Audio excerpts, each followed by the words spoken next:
Party తరఫున రాజ్యసభ సభ్యులుగా మేము కొన్ని విషయాలు క్లారిఫై చేయడం కోసం ఈ ప్రెస్ మీట్ కాల్ఫర్ చేయడం జరిగింది.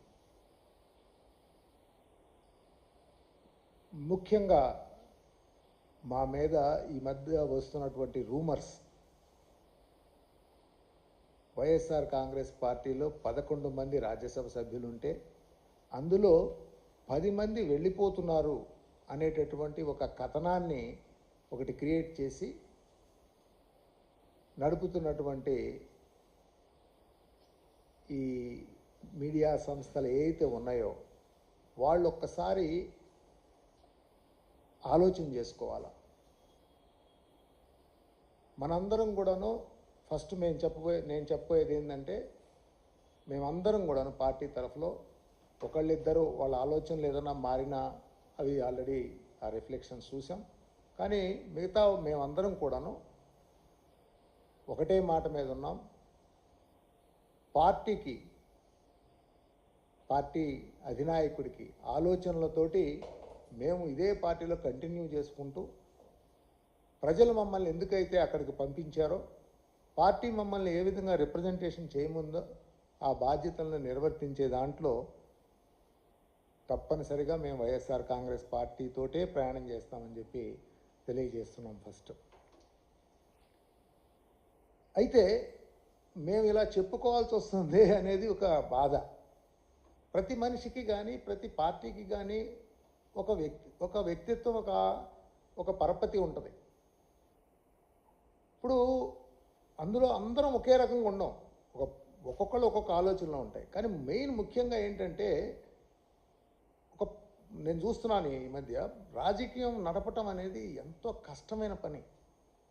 ఒక పార్టీ అధ్యక్షుడు, అందులో పార్టీలో ముఖ్య నాయకులు, తర్వాత కేడరు, కార్యకర్తలు అంతా కూడాను ఇదంతా కలిపి వాళ్ళందరినీ ఒక పద్ధతిగా తీసుకురావడం చాలా కష్టమైన పని. అయితే ఈ పార్టీలని నడిపేది ఎందుకు నడుపుకుంటున్నాం మనం? మీరు చూస్తే ఫస్ట్ మనకు అన్నిటికి కూడా దేశం కదా, మనకు అందరికి కూడా ప్రధానం. మన దేశం గొప్పగా ఉండాలి. మన దేశం గొప్పగా ఉండాలంటే ఆ దేశాన్ని నడిపించుకోవడానికి మనకి ప్రజాస్వామ్యం అనేటటువంటి ఒక వ్యవస్థను ఏర్పాటు చేసుకున్నాం. ఆ వ్యవస్థ పటిష్టంగా ఉండాలి అని అంటే మంచి రాజకీయ పార్టీలు ఉండాలి. ఆ మంచి రాజకీయ పార్టీల్లో మంచి రాజకీయవేత్తలు ఉండాలి. వాళ్ళు కొన్ని బేసిక్ వాల్యూస్, కొంత విజను, అలాగే కొంత కేపబిలిటీ, వాటిని డెవలప్ చేసుకోవాలి పర్సనల్గా కూడా. అప్పుడే ఏమవుతుందంటే మన వ్యవస్థ ఒక గట్టిగా తయారవుతుంది. ఎందుకు తయారవ్వాలి? ప్రజాస్వామ్యం అనేది మీరు చూస్తే ఒక మెచ్యూర్డ్, ఒక పరిపక్వత కలిగినటువంటి వ్యవస్థలో చాలా గొప్పగా రిజల్ట్స్ తీసుకొస్తుంది. కానీ మనమేమంటే మనం ఎమర్జింగ్ ఎకానమీ, మనం డెవలప్ అవుతున్నటువంటి ఎకానమీ. ఇలాంటి సిచ్యువేషన్లో నేను చూసినప్పుడు కొంత అందరం కూడాను కొంచెం నేర్చుకుంటా, చిన్న చిన్న తప్పులు ఉన్న వాటిని సర్దుకుంటా వెళ్ళేటటువంటి ఒక వ్యవస్థని సృష్టించుకోవాలి. అది రాజకీయ నాయకులైనా కానివ్వండి, అధికారులైనా అవనివ్వండి, మీడియా వారైనా అవనివ్వండి, అలాగే జ్యుడిషియరీ వ్యవస్థ అయినా అవనివ్వండి, అలాగే పారిశ్రామికవేత్తలు, బిజినెస్ మ్యాన్ కానివ్వండి, కామన్ పబ్లిక్ కానివ్వండి.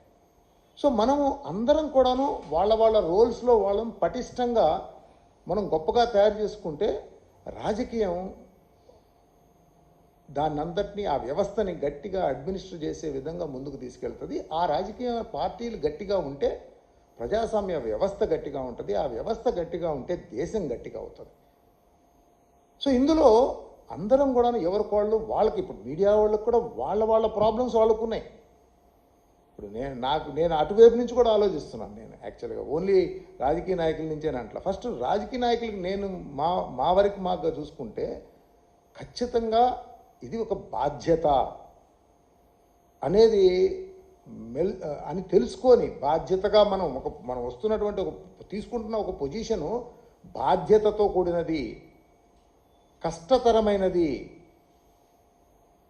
ఖర్చుతో కూడుకున్నది. త్యాగంతో కూడుకున్నది అనేది ముందు మనం అందరం కూడా రాజకీయాల్లో ఉన్నటువంటి ప్రతి నాయకుడు తెలుసుకోవాల్సినటువంటి పరిస్థితి ఉంది. లేకపోతే ఏమవుద్ది, అందరం ఎవరికోళ్ళం మన సెల్ఫిష్ గెయిన్స్ కోసము ఆర్ మన యొక్క పర్సనల్ ప్రాబ్లమ్స్ని అడ్రస్ చేసుకోవటం రాజకీయాల్లోకి వస్తున్నామా అనేది చూసుకోవాల్సిన పరిస్థితి ఉంది. నేను నా దగ్గరికి వచ్చే వాళ్ళు చాలామందికి చెప్తాను, నేను అరే నాయన, ఫస్ట్ ఆఫ్ ఆల్ నువ్వు ఒక ఒక ఒక పదవి కోరుకుంటున్నావు అని అంటే ముందు నువ్వు నీ కుటుంబం, నువ్వు నీ భార్య, నీ పిల్లలు, నీ తల్లిదండ్రులు ఆ వ్యవస్థ గట్టి చేసుకో. అలాగే నువ్వు నీ సంపాదన, ఉద్యోగం, వ్యాపారమో, వ్యవసాయమో ఏదో ఒకటి నీ సంపాదన జాగ్రత్త చేసుకో. తర్వాత నువ్వు నీ సమాజం, నువ్వు నీ స్నేహితులు, నీ బంధువులు, వాటినన్నిటిని చక్కగా చేసుకో. అప్పుడు ఇంకా నీకు ఎక్స్ట్రా టైం ఉంటే సమాజం కోసం పనిచేయి. అంతేగాని దీన్ని ఒక సంపాదించుకునే వ్యవస్థగానో, నాకు గౌరవం రాజకీయాల్లో నుంచి రావాలి అనేది దాన్ని ఒక పొజిషన్ గాను తీసుకొని వస్తే చాలా ఇబ్బందులు, ఎక్స్పెక్టేషన్స్లోనే ప్రాబ్లం అవుతున్నాం మనం. తప్పనిసరిగా నా మీడియా మిత్రులకి నేను చెప్పేది ఏంటంటే, మీరు కమ్యూనికేట్ చేయాల్సినటువంటి పరిస్థితి ఉంది సిస్టంలో. రాజకీయ నాయకులు ఎవరన్నా నడపడండి, పార్టీ నడపడం చాలా కష్టం ఉంది, ఎన్నో ఇబ్బందుల్లో ఉన్నారు.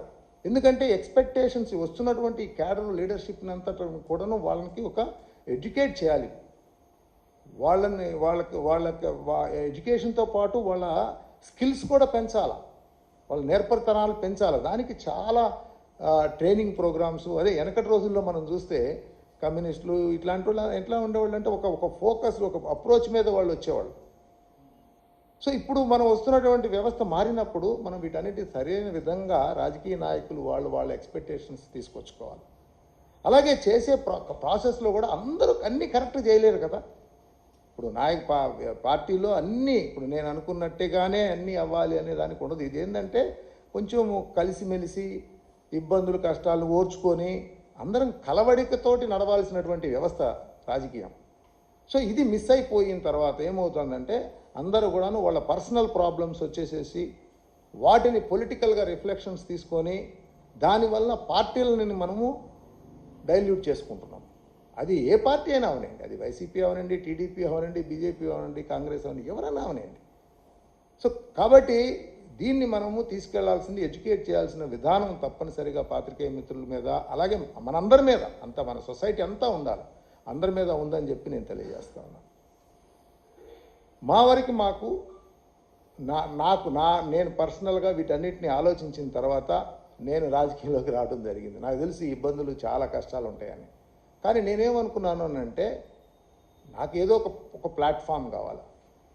జగన్మోహన్ రెడ్డి గారి ప్లాట్ఫామ్ నేనేమనుకున్నానంటే, ఆయన దగ్గర నుంచి నేను మానిటర్ చేసినప్పుడు ఆయన సామాన్యుడి గురించి ఆలోచిస్తున్నాడు. మొట్టమొదటి నుంచి కూడా ఫోకస్ అంతా ఆయన సామాన్యుడి గురించి ఫోకస్ ఉంది. ఆ పార్టీల ఆలోచనలు కూడా